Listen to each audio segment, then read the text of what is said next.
Hello and welcome to Hard Copy from our channel's television studios in Abuja. I'm Kayla Magwa. We have a new Inspector General of Police, Mr. Olatunji Disu, who has a long resume of service, including being the Commissioner of Police for the FCT and Rivers State. This judo champion was commander of the Rapid Response Squad, RRS, in Lagos, and head of the Intelligence Response Team. 2 master's degrees in Public Administration and Criminology, Security and Legal Psychology. Tunji Disu was born on April the 13th in 1966 in Lagos Island and enlisted in the Nigerian Police Force on May the 18th, 1992. His appointment as Inspector General of Police comes at a time of heightened focus on security reforms. Will he be able to deliver? Fresh attacks in the Plateau, attacks on the ABC in Edo State, the president's reiteration on the need for state police, the security situation in Taraba State, Ondo, police officers' welfare, restoring the public's faith in the Nigerian police. Olatunji Disu, on Wednesday, pledged sweeping reforms anchored on professionalism, accountability, and community partnership to restore public confidence in the Nigerian police force. He wants Nigerians to believe that they are not our adversaries. They are neighbors in uniform, and our safety is the only measure of their success. He says, quote, "The badge is a symbol of public trust. Anyone who treats it otherwise will face the full consequence of our disciplinary processes. The road ahead is not smooth. There will be resistance and hard choices, but my commitment to transforming this service into one every citizen can trust will not waver," end quote. Is he the one? He says community policing is a philosophy rather than a program. What does that mean for the demands for state police? His predecessor was described as reluctant on the topic. Will IGP Disu be more enthusiastic? Now, I watched my guest a few months ago where he described northern Nigeria as the world's largest slaughter lab. Does IGP Disu grasp the enormity of the work ahead for him, and will he be able to deliver? Can he deliver, and how? Journalist Majid Dahiru joins us for security and more on Hard Copy tonight.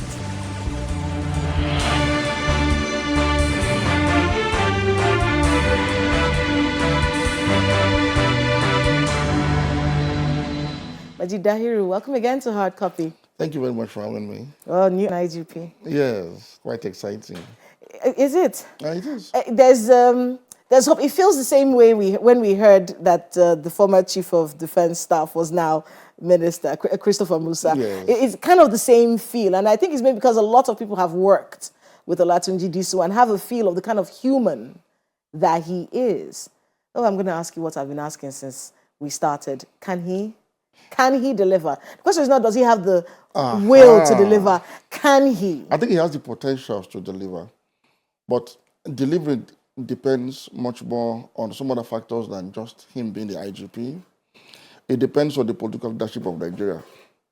Ultimately, the president will have to provide the tools with which IGP Disu will have to work with.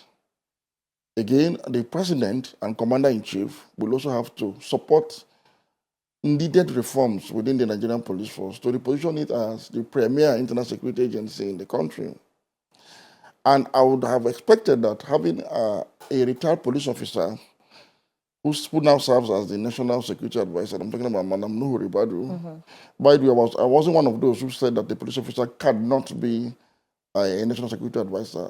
I feel a police officer is well qualified, and Madam Nuhu Ribadu is eminently qualified to be the national security advisor. But at this point, I would have thought that being the NSA, having the retired police officer as the NSA, and having a competent IGP like Mr. Disu, it would have been very imperative to now have a comprehensive police reform that can reposition the federal or the police or the federation to retake its role, its key role as the premier internal security management agency. And this would involve a lot of not just reforms, but funding and repositioning. So I would think that one of the achievements that will be recorded from Madam Nuhu Ribadu as NSA, if he is able to guide the commander-in-chief to develop that will and embark on that much-needed police reform that we'll be yearning for many years. Because without the police properly reformed and repositioned, some of the issues we're grappling with today will become very much intractable.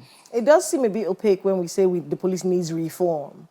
There are so many areas. It needs an overhauling. So what do we need exactly? Do we need new police officers? Do they need training? Do they need more salary? What is it? All of it combined. You need training, you need reorientation, you need increase in staff strength. Most importantly, the welfare of our police officers at this point must be taken very seriously. The Nigerian police is among the most poorly paid in the entire world. And it's important for government to understand that the first symbol of the state is the police. When somebody comes into this country, they assess the country by the conduct, the comportment of an average police officer they come across while in the country. That gives an inkling into the state of affairs of such a country. And you'll agree with me that when you take a look at our police officers, the inadequacy in welfare, the inadequacy in staff numbers, the inadequacy in equipment, the poor funding, it tells a very, not so good story about the Nigerian state. So we must start to reform, should I say, we must start to rebrand our country through the reform of the Nigerian police. And this, for me, has become an imperative that we can no longer set aside for another day. The new Inspector General of Police, well, the police force, they have a love for him, the staff of the police, and it's because he's a people person. He's someone who's a man of the people. In fact, most people don't know that office that Abba carried, the one who had to face charges, that he was also in charge of that particular office as well.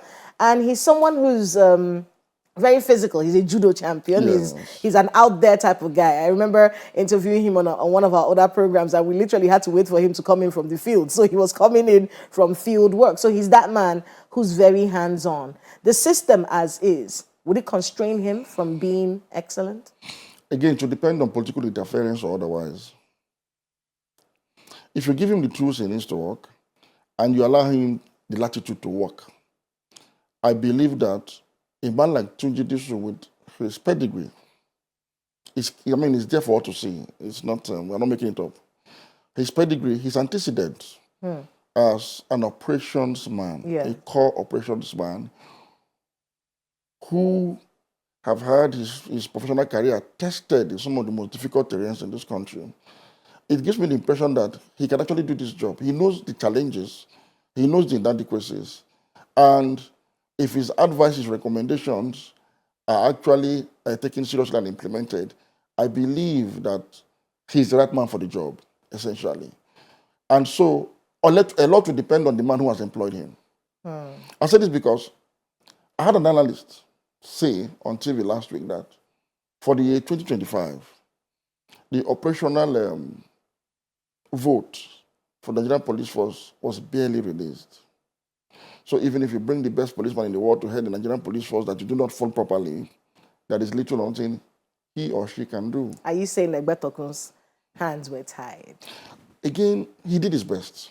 Did he? Yes, he did his best. Many people, of course, you know how there was a lot of controversy around him. And I think at least for people who've been talking about the reason why he has retired, so to speak. No cogent reason has been given. Well, he said family reasons. He gave family reasons. But this has been going on for 5 years. For 5 years, people have been asking him to leave that office. In fact, there were people who called him an illegitimate Inspector General of Police because he had passed the age, and there were other officers who were his age who were asked to retire. If others had to leave, why can't you leave as well?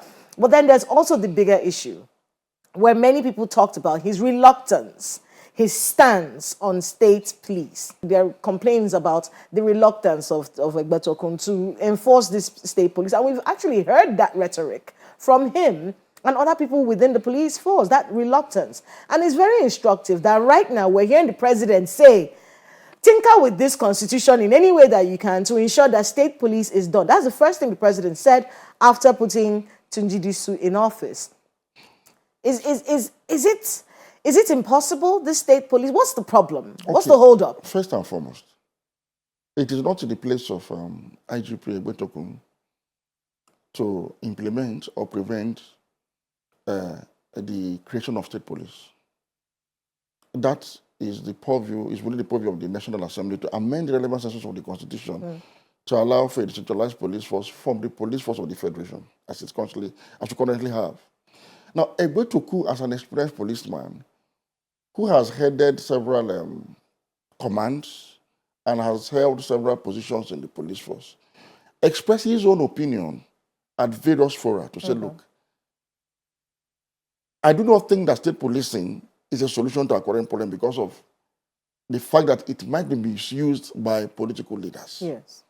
That was a very valid observation. And I commend him for having the courage to draw the attention of both the president and the political leadership to this problem. So what I expected the president and the governors to have done was, okay, how do we prevent this fear expressed by a sitting IGP? And it's a fear that I, for example, as a citizen, also subscribe to in a way because I know that this is a possibility. We've seen how states have mismanaged most institutions that are within the jurisdiction of the control of governors. For instance, you will agree with me that state judiciaries are almost comatose. Assemblies, that is the legislative arm of government in the state level, is also almost overrun by the executive. In fact, there is no separation of powers at the state level. Worst of all, the state independent electoral commissions across the 36 states of the Federation conduct the worst forms of election, if at all you can call them elections. So, how do you now add the police force to a group of political leaders that have shown that they don't have the capacity to manage independent state institutions that should serve the public and not serve the powers that be? So what you might have is you have a police force that will not protect citizens, but will be used to hunt citizens, especially those that are in political oppositions at the state level. Is there no way around that? That is what the authorities should have taken from his advice or his observation to say, how do we now prevent abuses? And for me, the only way to prevent abuse of state institutions is to take a decision by the political leaders to prioritize public interest, national interest, over and above personal, partisan, or sectional interest. It's a decision. And this decision can only come as a result of another decision to commit class suicide that I've always talked about. There is no policy, there is no law that is immune to abuse by the Nigerian political class. It has been proven over and over again. Even in the appointment of the police IGP, for instance, Egbetuku was appointed at a time that he was close to retirement age, statutory retirement of 60. But somehow the laws were amended to allow him to stay, which some people felt was not necessary. Now, midway into his tenure of 4 years, he has been relieved of the office of his appointment. Somebody has been brought in.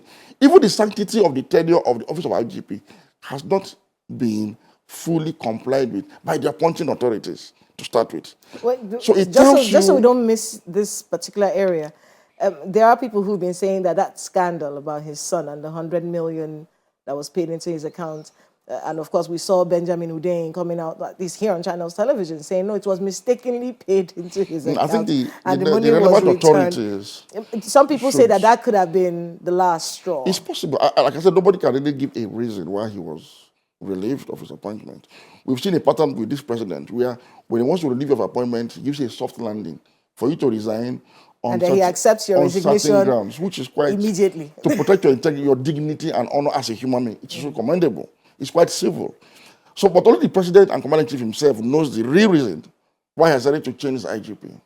Now, on the issue of the 100 million naira mysterious payment into the account of the son of the outgone IGP, I would expect the EFCC, the ICPC to investigate thoroughly, investigate the Anambra State government, investigate former IGP Egbetuku to find out how could such a mistake have happened. Let's go on a short break. When we come back, we'll be talking more about this IGP and then, of course, the job ahead for the new Inspector General of Police, considering the situation we're seeing around the country with a lot of states going through insecurity at this moment. So please, stay with us on Hard Copy. We'll be right back.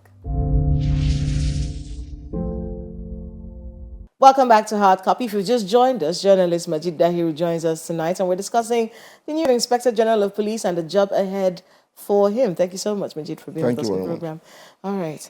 Now I'm going to Let's go to the states. Let's go to Ondo again, Taraba, the Plateau, the usual spots. The usual spots. It does say a lot about our police, doesn't it? That these places have now become the usual spots. If an attack has happened in a place more than 3 times, we need to question what's happening to the police in that area. Okay, let me say this, and it's important I say it too. I say it as it is. The kind of security challenges you're having in Nigeria is one that goes beyond the pay grade of the Nigerian police or any form of policing system anywhere in the world. You see, police, or policing essentially, is simply to ensure or enforce law and order in an atmosphere of normal security environment.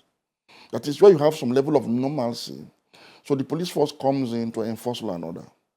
But you have insurgency, but you have insurrection, but you have banditry on the scale as we have in Nigeria, but you have identity-based conflicts, where one group is targeted almost on a genocidal proportion as we have in Nigeria.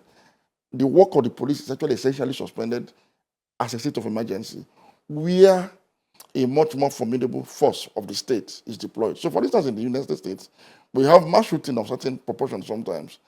You see the deployment of the National Guard to support the police, because at this time, the police force is not expected to be able to contain such levels of unforeseen challenges. And that is why I do not think that the creation of state police alone will solve the problem of security in Nigeria. Nigeria is a country at war with itself. The scale of killings that takes place in Nigeria is beyond just criminality and urban crime that the police can handle. So, for instance, police is unable to handle enterprise. When killing becomes an enterprise, exactly that's what I'm trying to say. Is it the police is unable to handle an because enterprise? the police is not trained to handle insurgency and insurrection. The police is trained to ensure and enforce law and order in a normal security environment.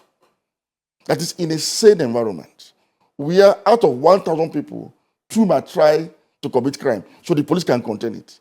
But when you have a situation where you have an army of insurgents, like the Boko Haram, like the Lakurawa, like bandits and all of that, overrunning the state, the police can do little or nothing about it. But it's not just the police that is handling the insecurity. That is the it's question. A joint task force, isn't it? That's why we need to look at our security architecture in its entirety to respond to the current and emerging security challenges. And I have said something severally.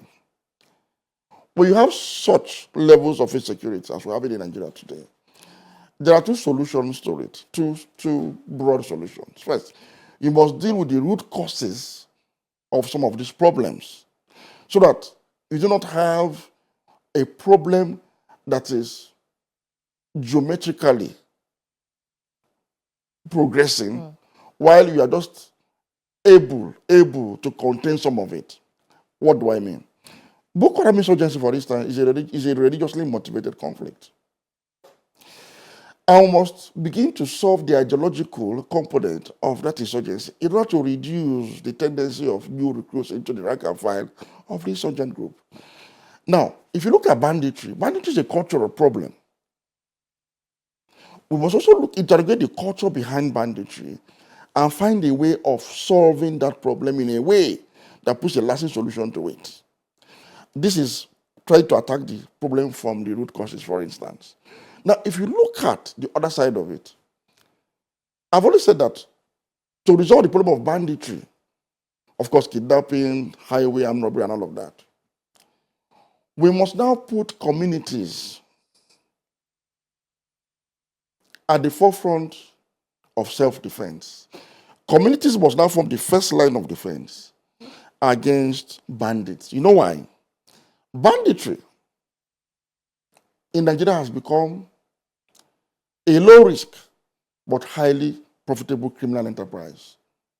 That is because communities are left largely ungoverned without presence of federal or state security agencies. And so it is easy for bandits to go into communities and just haul people into the forest. And after a few phone calls, billions of naira exchange hands, and they are released. So to make this enterprise highly risky and low in profit will now be to enforce, or should I say, enhance the self-defense capabilities of communities that are the front lines of banditry. And to do this in an organized manner, I have recommended that, look, a volunteer unit be created in the Civil Defense Corps. Because among all of the arms, all of the security agencies in Nigeria, the Civil Defense Corps comes closest to Nigeria's equivalent of the National Guard in the United States of America. So create a volunteer unit in the civil defense. We are responsible members of communities affected by banditry can be organized into a volunteer unit, but with the right training now and the right caliber of arms issued to them to safeguard their communities and be the first line of response when attacks come. The only difference should be that state governments should be the ones responsible for the funding of this unit, while the professional training, the organization remains with the federal authorities to prevent abuse. So not this forest guard that we're using now? I don't think it's adequate. The civil defense will incorporate people from communities. In fact, already the civil defense has a mandate as the premier security agency for Safe Schools Initiative. Yes. So simply expand that mandate to include markets, highways, farmlands, and homelands. And this people don't need to do anything, just stay in your various communities. When there is an attack by bandits, somebody should be able to return fire for fire, pending when conventional forces come. Now, if the troop numbers, the increase in these numbers should be a strain on federal authorities, let participating states bear the responsibility for this. They can now judiciously deploy their security votes to fund these units. It is the normal practice all over the world when countries are at war either with external enemies or domestic enemies. It's in this case, we are at war with domestic enemies. We must be able to prepare communities. So when the bandit now knows that going to a community is risky, you're likely going to receive fire for fire. It becomes a high-risk enterprise that no longer yields the kind of profit it is yielding. And because it's a cultural problem, essentially, lacking ideology, having nothing to do with any sophisticated thinking or demand, people will now learn to look for other businesses to do other than banditry. As we wrap up, top 3 things that Tunji Disu should do in the next 3 months. Next 3 months? Okay, well, let him try as much as possible to initiate a comprehensive reform of the Nigerian police force. Initiate it. Okay. He must reposition the Nigerian police force and ensure that adequate funding comes to the Nigerian police force. And there are many windows of funding apart from the federal government. And let me tell him this. Now you have asked us to give him certain key demands. You see, again, insecurity Nigeria provides an opportunity for funding for the Nigerian police. The Nigerian police should not leverage on any Nigerian citizen, individual or groups, corporate entities, who may want increased security presence for the Nigerian police force to pay a certain amount of money into the coffers of the Nigerian police force legally, legally received. Now, these monies will now be used to expand troop strength for the Nigerian police force, enhance its equipment, and the welfare of its personnel. So for me, this is one funding channel that must now be exploited. It should be open. If you and I want police escort now, they should tell us how much we pay on a monthly basis. And they should calculate it in such a way that for every one policeman you deploy for VIP protection, the VIP pays an amount equivalent to 4 police officers, so that the remaining 3 can be used to secure, the talakawas like us too. Exactly. So that's one. That's one. Next. So it's important that Tunji Disu, if indeed the president wants to go ahead with the reforms in terms of creating state police, while it is okay to express his concerns and reservations about creation of the state police, but he must also cooperate with authorities and find solutions and safeguards against abuses by state authorities in the eventuality that state police becomes a reality. Now, most importantly, I expect that from his experience, from his long-standing antecedents as a gentleman officer that has paid his dues, I expect him to pay particular interest in the welfare of his officers and men. I cannot overemphasize this. You don't expect a police officer that is poorly paid to be motivated enough to go and confront a criminal that is awash with cash from ransoms and highway armed robbery. It is a mismatch. In fact, the welfare of officers, as I'm talking to you now, for me, is the most urgent task before the new IGP of police. Well, that's all the time that we have. But I want to thank you so much, Mr. Majid Dahiru, for being with us on Hard Copy. And good luck with all the work you have ahead of you. Thank you very much. That's Hard Copy this week. I'm Kayla Magua. Good night.